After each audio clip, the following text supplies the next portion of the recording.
ലോകത്തിന്റെ ആശങ്കയേറ്റി പശ്ചിമേഷ്യയിൽ യുദ്ധം തുടരുന്നു. പുലർച്ചെ റിയാദിലെ US എംബസിയിലേക്ക് ഇറാൻ അയച്ച ഡ്രോണുകൾ പൊട്ടിത്തെറിച്ച കെട്ടിടത്തിന് തീപിടിച്ചു. നയതന്ത്ര മേഖലയിൽ 2 സ്ഫോടനങ്ങളുണ്ടായി. ആക്രമണം സൗദി അറേബ്യ സ്ഥിരീകരിച്ചു. സൗദിയിലാകെ ഇറാന്റെ 8 ഡ്രോണുകൾ തകർത്തു.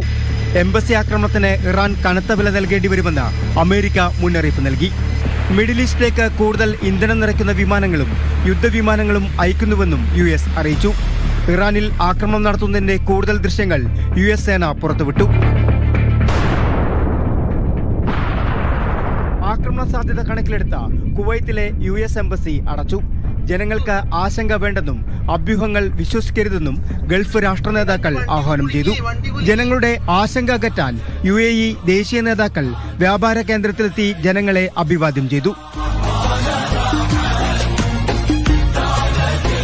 ഇറാന്റെ 10 പടക്കപ്പലുകൾ നശിപ്പിച്ചെന്ന അമേരിക്കയുടെ അവകാശവാദം ശരിവെക്കുന്ന സാറ്റലൈറ്റ് ചിത്രങ്ങളും പുറത്തുവന്നു. ഇറാനിലെ ബന്ദർ അബ്ബാസ് തുറമുഖത്ത് കപ്പലുകൾ കത്തുന്നതാണ് ചിത്രങ്ങളിൽ.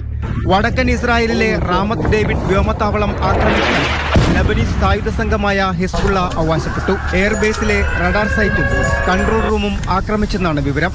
യുദ്ധത്തിൽ ഇറാനിൽ മാത്രം 176 കുട്ടികൾ ഉൾപ്പെടെ 700-ലധികം പേർ കൊല്ലപ്പെട്ടു. 1000-ലധികം പേർക്ക് പരിക്കേറ്റു. ഇറാൻ തലസ്ഥാനമായ ടെഹ്റാനിലാണ് കൂടുതൽ നാശനഷ്ടം. ഇസ്രായേൽ ആക്രമണത്തിൽ ലെബനനിൽ 52 പേർ കൊല്ലപ്പെടുകയും 154 പേർക്ക്